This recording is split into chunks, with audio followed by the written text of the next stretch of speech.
Hi everybody. For the last time, this is Brian with my 52 project, and I'm here where it all started. I shot my very first video here by this river in the winter of 2019, and here it is, the fall. Very beautiful, a little cold, but I didn't quite make it to the winter of 2020. I'm at video number 42.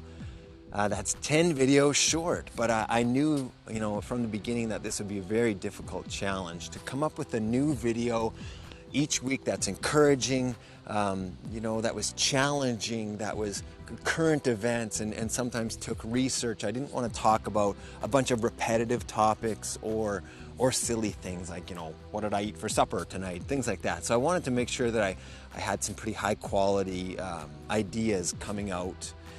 And at the beginning I had a list of 36 topics, and I hope that through conversations with people that were watching my video, I'd be able to make even more videos than I did. That's what happened. I've met new people and had great conversations, and people asking questions and challenging and pushing me along to make even more videos. But yeah, this is where I need to stop. And that feels, sad. It feels almost like a failure. And that's what I want to finish off with is there's a concept out there called fixed versus growth mindset. And Carol Dweck, she's probably the pioneer of this idea. She wrote a book about it called Mindset, the New Psychology of Success, where she explores this idea that humans naturally default towards one or the other mindset. So a fixed mindset is when you think that your abilities, your creativity, maybe your intelligence is fixed. It's static. And that's what you've been given in this world, and you've got to work with that in order to succeed. And then the other side is a growth mindset where your abilities, your intelligence, your creativity can get better, can grow and expand. And the idea is that we tend towards one or the other. And so she did a study and talked about it in the book, working with 4-year-olds and giving them these choices of jigsaw puzzles. And some of the kids would choose the easier puzzle that they knew they could finish, to affirm their abilities, kind of to stay safe and make sure that they won or they succeeded, and that they tended towards that almost naturally. And then other children chose the harder puzzle and didn't always finish it, but they wanted to stretch and try something new and try a new challenge. And so the idea is that we tend towards one or the other, and if we want to move towards a growth mindset, it might take some work. And so that's what I'm doing with this project, that even though I failed, and that's one of the things you can do to push towards a growth mindset, is to embrace failure.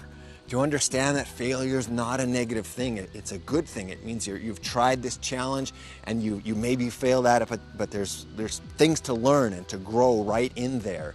And so you embrace these failures, and so that's just one thing. There's to understand you can be a lifelong learner. Doesn't matter how old you are, you can embrace learning, and that'll help with a growth mindset. And so you're reading books about betterment or whatever, going to professional development sessions or listening to podcasts, all those things, having tough conversations with friends. That's that pushes your mind towards this idea of growth and getting better. Trying new things, challenging yourself with new challenges. That's a growth mindset. Breaking records, pushing past your limits. These are all, it takes a little bit of tracking, but if you can track and push and break records, that leads to this growth mindset. And getting feedback, asking for feedback. All of those things lead towards this idea of a growth mindset. And that's what I'm kind of surrounding this whole 52 project with, is this growth. And I really did, just meeting new people and changing the way that I approach subjects. It was really fascinating. So yeah, thanks so much for listening. And I want to say a hello to, my grandkids. I've just been thinking, who knows who's going to see these videos. Maybe even my grandkids. They're not even here yet, but I think they will be someday. So hello, even though I don't know you yet. And to the rest of you, much love.